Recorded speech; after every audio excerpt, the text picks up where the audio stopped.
What's up, guys? Welcome to Mass Effect Talks. This episode, as promised, will be on the Asari. This is already episode 21 of Mass Effect Talks. It's pretty exciting that I've done so many episodes.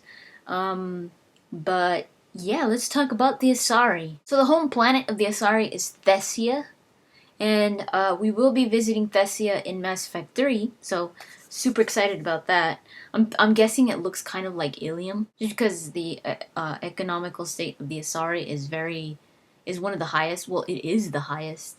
It is the most booming economy in the galaxy. You've got to imagine Thessia looking something like Ilium. Not only are they the most economically stable, but they're also one of the species out of the whole galaxy that is most respected and thought of as being the most powerful. And I believe that comes from them being such powerful biotics and such natural biotics. Although the Asari don't make great soldiers like like a Turian would, they don't do well in wars, like having to defend. They're better at like guerrilla warfare, kind of like they're better at assassins. They're better at like being ninjas. So strategic type of stuff, and not so much based off of their physical strength. But they do make some of the most lethal soldiers just because of their skills. And some Asari develop these different skills that just make them really scary because they're like trained to kill in the most efficient way. One of the popular Turian sayings is the Asari are the finest warriors in the galaxy. Fortunately, there are not many of them. They're so lethal because of their skills, but they're also really lethal just because of their appearance. It's hard for all the races in the galaxy to really, I don't want to say accept, because they're already accepted as being one of the most powerful races, but it's almost like they're not used to seeing a female, so high up in power. I mean, even Anderson admits it's hard for him to remember that they have so much power, that they're so smart, that they could. So the ones that are really skilled, like the Asari huntresses, could freaking kill you in a second, no matter where you are. Just because society, even in Mass Effect, see women as not being as strong as men. Even though the Asari lack that physical strength that men do, or that other races do, they make it up with their biotic powers and with their skills. And also because of just how long they've lived. They live for very long. They are one of the races that lives the longest out of all of them. They live millennia. So the Krogan is the next species that also lives very long, but the Asari beats them. So just that wisdom that comes with so many years also benefits their skill, their knowledge, everything, their experience. So it puts them up there. But I mean, just like I was saying, their appearance. They're one of the most sensual races out there. Mordin has said this, and you also hear a few characters in Mass Effect. There was a conversation among Solarian, Turian, and a human on Ilium, and there was this Asari that was doing like this table dance for the Solarian. And as much as the Solarians aren't really attracted, they have a different sex drive. They're not attracted to not even to their own female Solarians. It's just, they mate because they have to. But even, and Mordin also says this, that the Asari are so attractive to different races. Some say that maybe the Asari are so attracted to all the races, even the Solarians, because of some kind of mind control. Like they tap into the person's endorphins and like a nervous system and their brains and stuff. Each race is attracted to the Asari for different reasons. Like the Turians are attracted to their crest. The Solarians, the color of their skin. And the humans, just I mean, everything. They're the closest species to the human race, so they could basically see an Asari kind of like they're pretty much attracted to an Asari for the same reasons that they're attracted to a female human, but with with more reason, just because the Asari is so.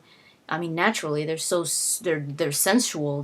They've got something that just attracts people. But a lot of times they use this to their benefit.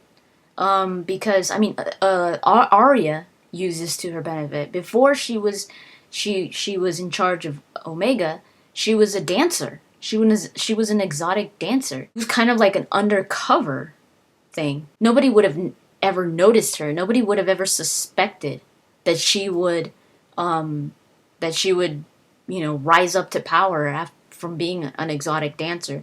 Nobody would have thought that that exotic dancer was gonna freaking kill the boss or kill you. So they sometimes use that whole their appearance as a benefit, especially when they're out to get something or they're out to complete a mission. Some people think that the Asari are pretty promiscuous, but they're not. They're a very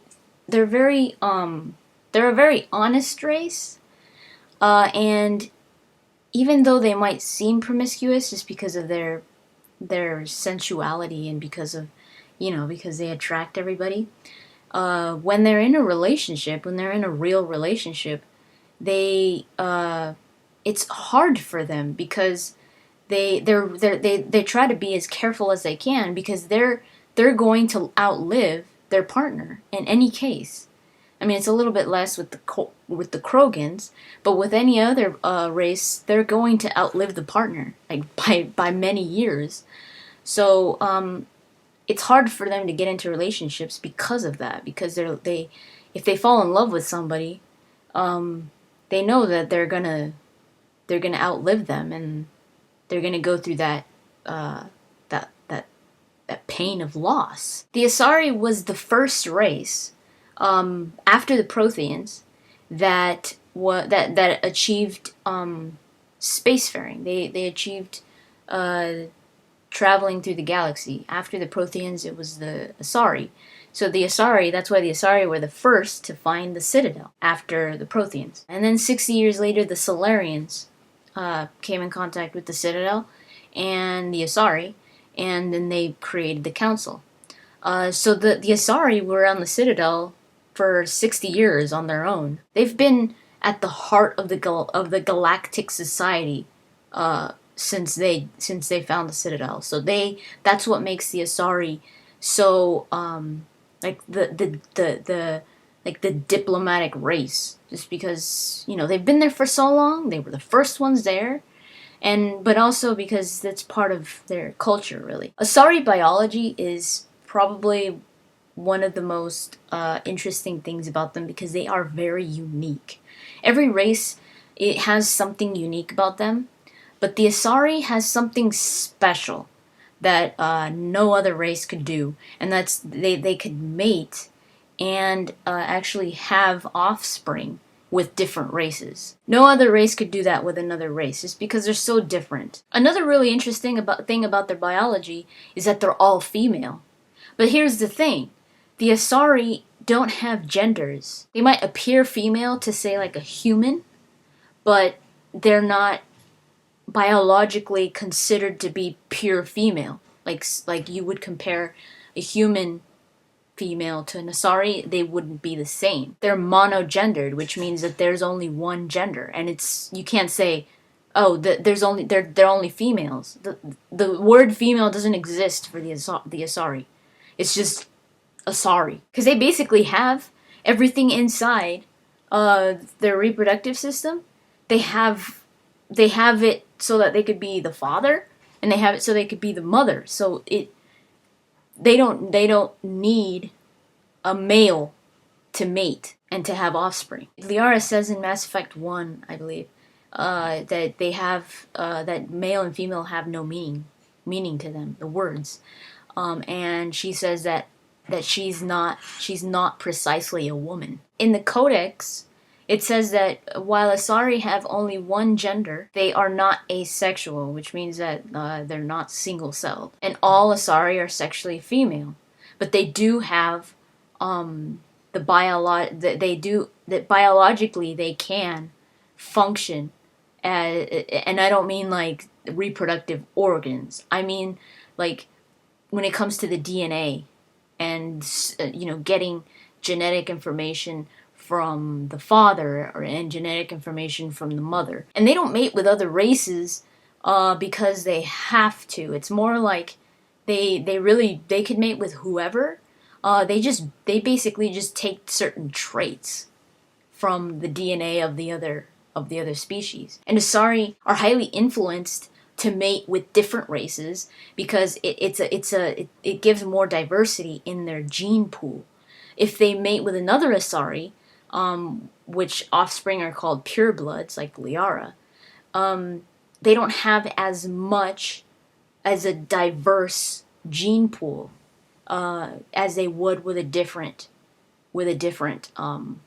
race. I guess it's kind of like inbreeding because if you mate with your family member, like say your cousin, it's a high possibility, or there is a possibility that your baby, if you guys have a child, may have some kind of deformity or some kind of problem when it comes to their genetics, just because the genetics are so similar. There's not enough diversity. It's kind of like that with the Asari. When they breed, it's not like they're gonna have these defected children, but there is a possibility of that purebred child to be an Ardak Yakshi. And Ardak Yakshi Asaris are considered to have like a deformity in their genetics. That's why they're Ardak Yakshis. That's why they have that capability of totally taking over their mate's nervous system. It's a defect. It's a birth defect because two Asaris mated. So there is the possibility of purebred Asaris to have that defect. But no matter who or what they mate with, the child is always going to be an Asari. That's what I was talking about. The Asari are the ones that basically do all the work when it comes to reproducing, or when it comes to having children. They're the ones that do all the work. The reason why the Asari live for so long is because they have a robust cellular regenerative system. So their cells regenerate quickly. They don't die out or anything. They regenerate. They're constantly regenerating.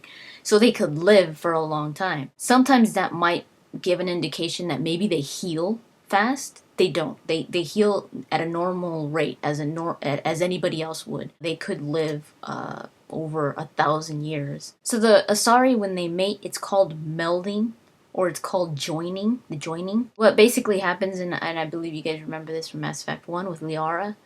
Asari have this capability, and I'm not just talking about sexually, but they could connect with people's consciousness. And it doesn't matter who you are, what you are, they could connect with a being's consciousness. Like in Mass Effect 1, Shiala, the Asari that turned green with the Thorian, she connected with the Thorian.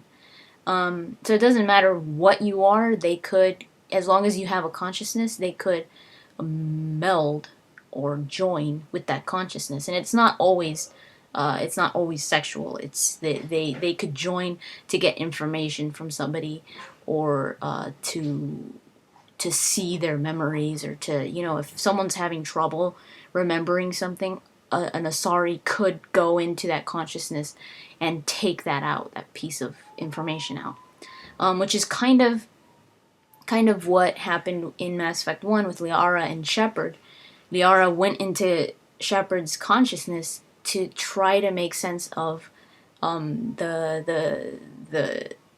message, the vision that Shepard saw from the Prothean beacon. This really fatigues the Asari. because it takes a lot out of them to connect to a consciousness like that. When this is done through mating, they usually say embrace eternity, and one of the reasons they probably say that is to get the person, their partner, relaxed, like so that so it could be easier for the Asari to join with that person's mind. So they briefly become a unified nervous system.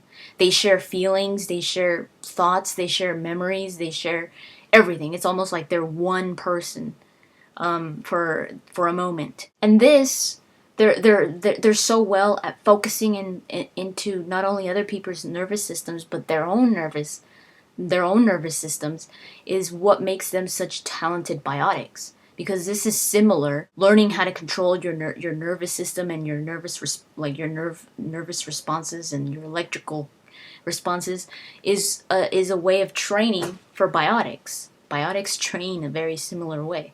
So this is what makes them such strong and talented biotics also, because they have this naturally. All Asari are naturally biotic, but some choose not to develop their powers. So there are Asari that aren't biotic, but because they chose not to be. Any Asari that chooses not to develop their biotic powers is not allowed to be part of the military. So this explains the whole DNA and of a child, let's say from a Krogan and an Asari. The offspring is always 100% Asari, as no DNA is taken from the partner, but is rather used as a map to randomize the genes of the offspring.